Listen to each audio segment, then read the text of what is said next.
I've been wanting to try one of these small articulated loader type machines for quite some time now. GIE has provided the perfect opportunity. Okay, the boom. The way to operate the grapple. That's it. And switch this, and you get the rotation. How about the boom extender? Oh, there is no extender. No, yeah. Where's that? Oh, okay. Okay. Okay. Am I ready to go? Now I've got my 30 seconds of education, and so we're ready to go. There was a long line to operate these machines, and most people seemed really excited about the ones digging the large hole over there in the background.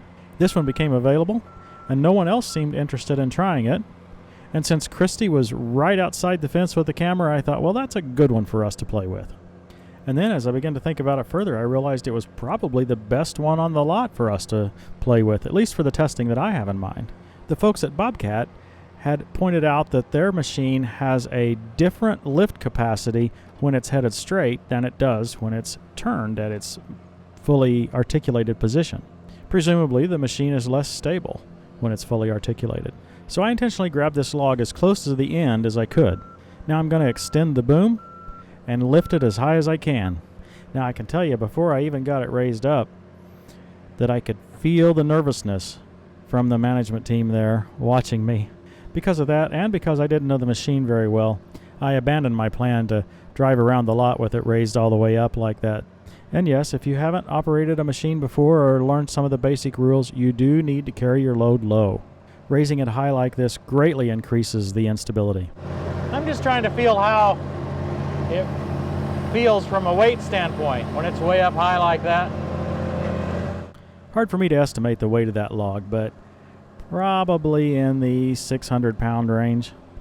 Having said that, given the length it's stretched way out there, its impact on the back of the machine is much more than that 600 pounds due to the leverage.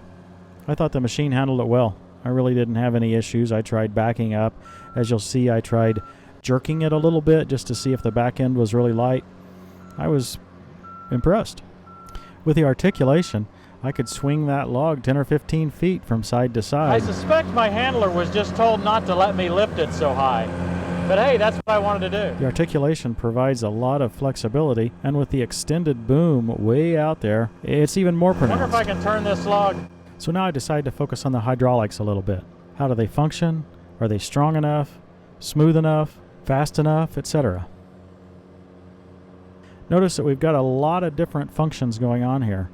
Two functions on the grapple itself, the clamping mechanism and the rotating mechanism. The boom has the normal two functions, the boom lift and lower, as well as the tilt and curl. Then there is one additional function to extend that boom. You can see it's fully extended there. 4 of these functions were integrated into the joystick, and the boom extend and retract was a separate lever.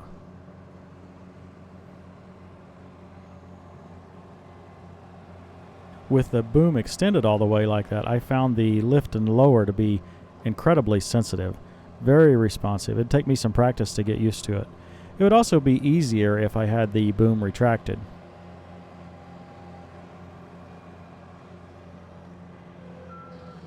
The twin-touch hydrostatic pedals were also very sensitive. Now I'm intentionally jerking it here just to feel how the weight affects the unit. But one other interesting thing about the hydrostat pedals is they were backwards to how they are on a tractor. Go forward was on the right, go reverse was on the left.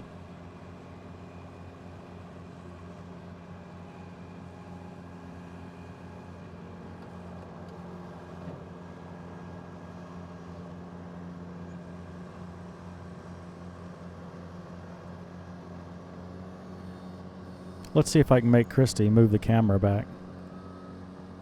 She seems to be holding her ground. I think these Avant units are at the high end from a price standpoint. They look and feel clean and well designed.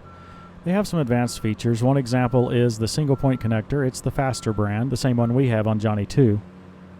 I must admit that I'm intrigued by this particular design. It's got a lot of the advantages of a compact track loader, but it doesn't destroy the grass. Notice the grass is still in pretty good shape there after it's been played on for all day. There's a lot of hydraulic power and functionality in these machines.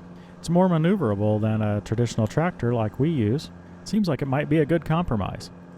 While these machines have been around for several years, even here in the USA, there just hasn't been a sufficient dealer network from any of these European manufacturers to really make it practical for the average customer.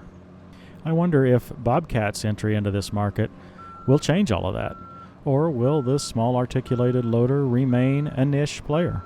I'd love to hear your comments. What do you think? If Deere or Kubota introduced one of these for, say, $25,000, would you consider buying one?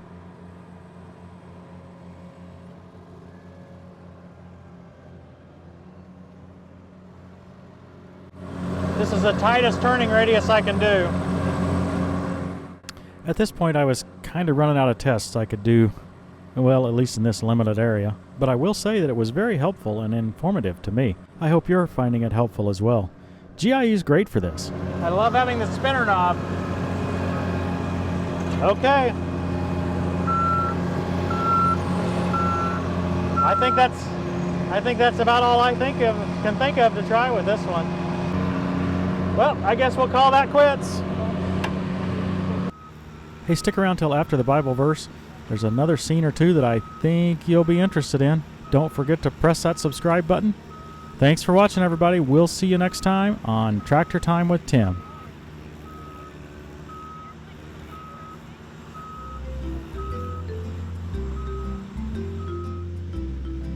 The test drive area for the Ventrac happened to be right beside the Avant test track. They had lots of attachments out for people to try.